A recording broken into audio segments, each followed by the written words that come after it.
श्री कृष्ण अर्जुन से कहते हैं कि जब ज्ञान की धारा जब बहती है तो सबसे पहले मोह को नष्ट करती है।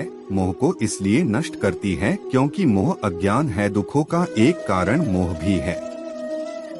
मोह से अज्ञान बढ़ता है और जीवन में समस्याएं शुरू होने लगती हैं। महाभारत में धृतराष्ट्र को दुर्योधन से इतना मोह था कि वह अपने पुत्र को गलत काम करने से भी रोक नहीं सके। धृतराष्ट्र को पुत्र मोह की वजह से धर्म ज्ञान ही नहीं रहा था। अंत में सब कुछ बर्बाद हो गया। यूनान का सम्राट सिकंदर पूरी दुनिया का जीत लेना चाहता था। एक दिन एक नागा साधु ने सिकंदर से कहा कि तू ये पूरी दुनिया जीत लेगा, उसके बाद क्या करेगा, क्योंकि इसके अलावा दूसरी कोई दुनिया है ही नहीं। इतना कहकर संत जोर जोर से हंसने लगा। संत की बातें सुनकर सिकंदर निराश हो गया था। सिकंदर ने संत से कहा कि आप मुझ हंसिए मत, ये बात सच ही है, लेकिन मैंने आज तक ये बात सोची ही नहीं थी।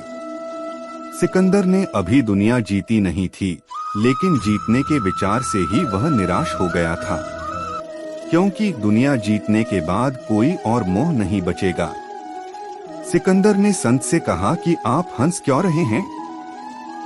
संत ने जवाब दिया कि तू पूरी दुनिया जीत लेगा तब भी तुझे निराशा ही मिलेगी, क्योंकि तू दुनिया को जीतने के मोह में बंधा है, जबकि मेरे पास कुछ नहीं है, लेकिन मैं हमेशा खुश रहूंगा, क्योंकि मुझे किसी चीज का मोह नहीं है।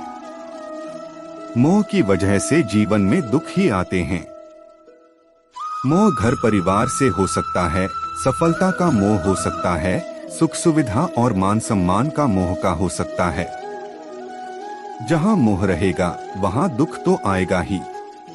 मोह जब सफल होता है तो दुख मिलता है, और जब असफल होता है तब भी दुख ही मिलता है। श्री कृष्ण कहते हैं कि जब को मोह त्याग देता है तो उसे मेरी कृपा मिल जाती है।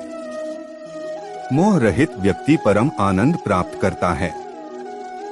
इसीलिए मोह का त्याग करना चाहिए और जो हमारे पास है उसी में संतुष्ट रहना चाहिए। ज्यादा पाने का मोह रहेगा तो दुख बढ़ना तय है।